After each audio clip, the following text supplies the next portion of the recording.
Need your balls clean, do you? Bonjour everyone. Manscaped. Couldn't guess if you haven't picked up on it yet, right? Sponsoring the channel for the month. What's Manscaped? I ask. Well, you probably know, because it's sponsored every other fucker on YouTube, and it's took long enough to get around to the Magpie channel, hasn't it? Again, what is Manscaped? I asking. Probably not, you already know. Gonna tell you anyways. Kind of part of the deal. They are the best in men's below the waist grooming. There it is, in the flesh. With that light on. Look at it. Perfect. Charlie Slough would give this a perfect. Fire in the booth, fire down there. Manscaped Lawnmower 4.0. Your balls will thank you. Not only that, but so your girlfriend, or boyfriend, or whatever else that it is that you're into, you know, that's your business, not mine.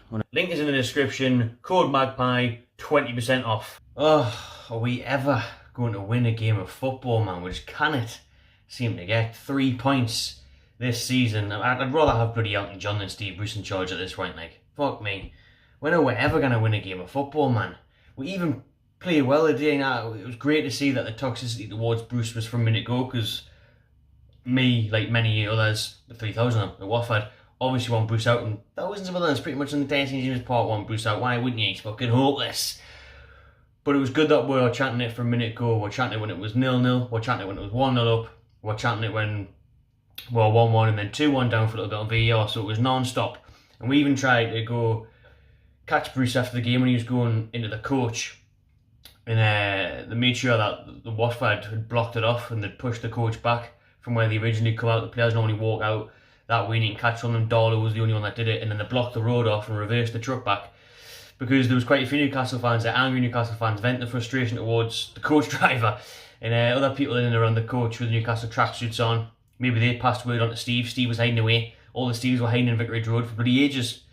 And then the bus went back and then we couldn't get anywhere near them. Blocked the road off with security and barriers and everything. Mental. Don't normally get that. Even the Watford fans couldn't get near their own players because they had to do the same thing on the same road where both the coaches were. That's why this match reaction is coming a little bit later than usual. Obviously, normally I just do an instant reaction outside the ground for that reason. And I was trying to get the vlog sorted and my battery was dying.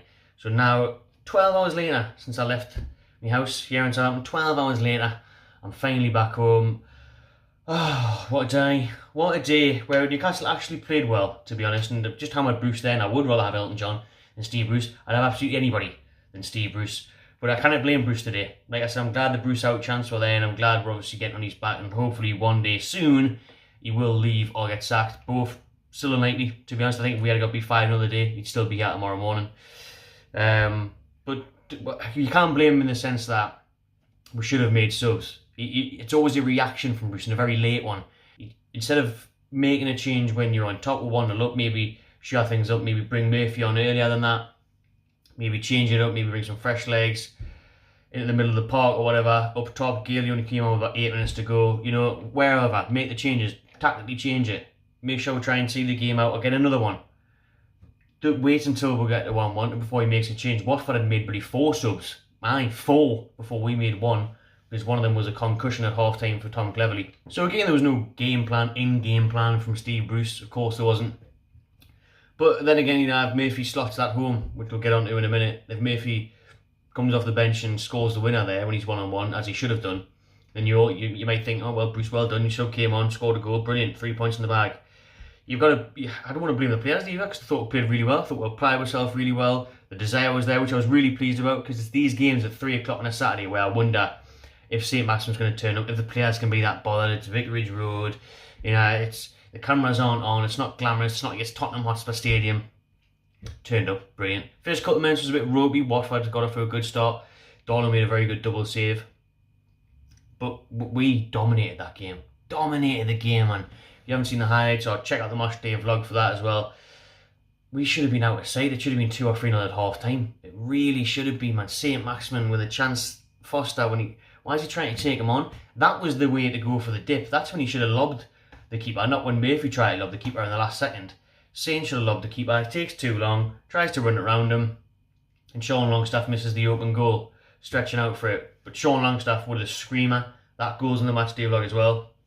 What a hit that was. It was coming. He had 1 or 2 little sniffs of it just over the bar.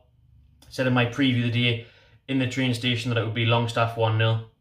Longstaff won me a cheeky 50 quid off 2 quid. Thank you very much, Sean. Sean, I thought, was very good today, and he's going along his business quite nicely this season. I think quite quietly at the start. He's doing well. He's showing glimpses of why he got on the radar so much for a link to Man United, and he's still way off what he was in a Rafa, like, but he's getting there. You know, he's got his goal now. He's chipping him with goals. He's getting forward. He's getting stuck in. I thought he had a very, very good game today, and he's having a very good season, to be honest. Another one alongside him, Miggy Almiron, absolute workhorse. The stuff he does, the coming back, the tackling, going forward a couple of times. I think he put one way, then he laid it off.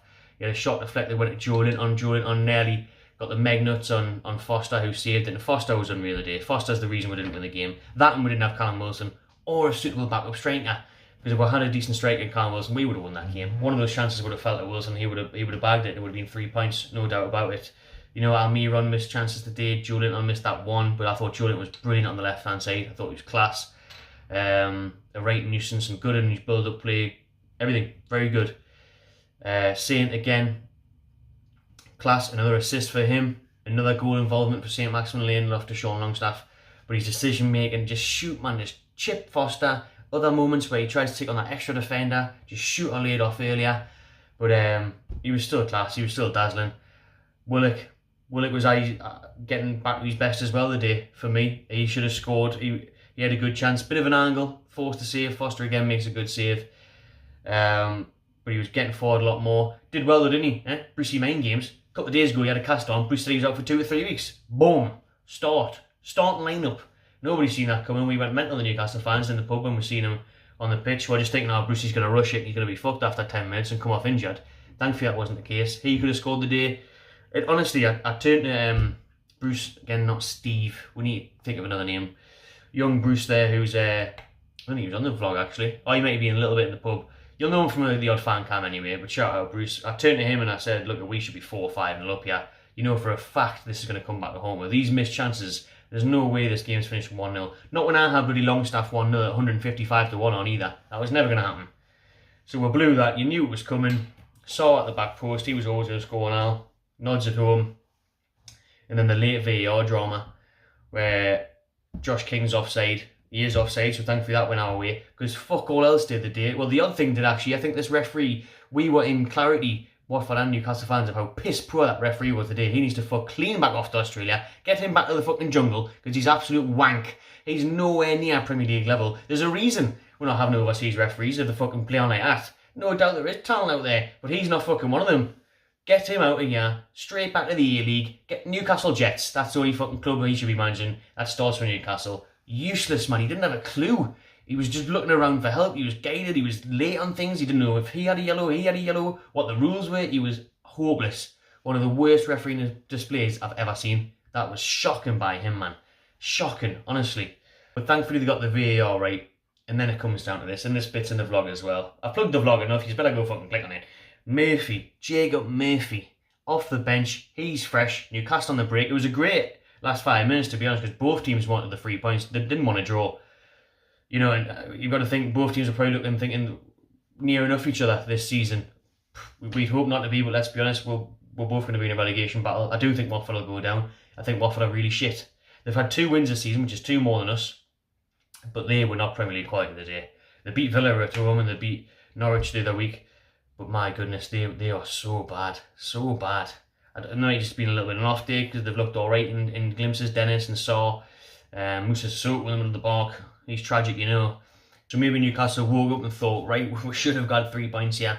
Let's go get them. We've got a few minutes left. Let's go get them. And Watford have been thinking we can snatch this here when we're down and out, and we should have been way out of the game, 3-4-0 down. Watford's corner breaks away. St Maximin on the halfway line, feeds it through to Murphy. There you go, son. Running on goal, 1-on-1. Foster kind of comes out, kind of doesn't. Murphy goes for the lob. Murphy, and it's the worst attempt at a lob I've ever seen in my life. It's a horrible chipped effort. It really is. What's he playing at there, man?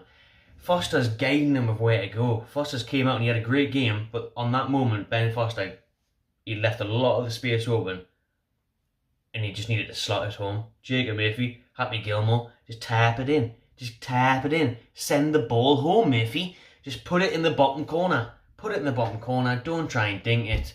He dinks it. He's totally fluffs these lines.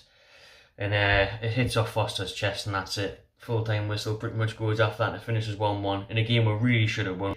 20 odd shots overall. When do we ever have that? And away from home as well. And we still kind of get a win. That's back-to-back 1-1s now. Leeds last week. I think it'll probably be 1-1 next week now. Bully Wolves, and we'll get beat off Spurs in the international break. Or was it international break before Spurs, I think? I don't know. But man, it's worrying. Like, it was good that it was better than the day in terms of the amount of the ball we've seen and the amount of chances we've created and shots we had. But it still means now, does it? You know, if we can't finish and we can't take chances, we can't get 3 points, man. Shout out all the Newcastle fans. Brilliant atmosphere. It was a really good atmosphere, to be fair. It was class. British Road was bouncing with us in that away section, nicely tight in. Old-fashioned ground. I enjoyed it. Really good day out. Shout out everyone that came over, said hello and all that in the bars beforehand and in the ground. Much love, much appreciation. Much appreciation, love to all you lot that are watching now. Subscribe if you haven't already. Comment what you thought of today's 1-1 draw against Watford. I'll see you later.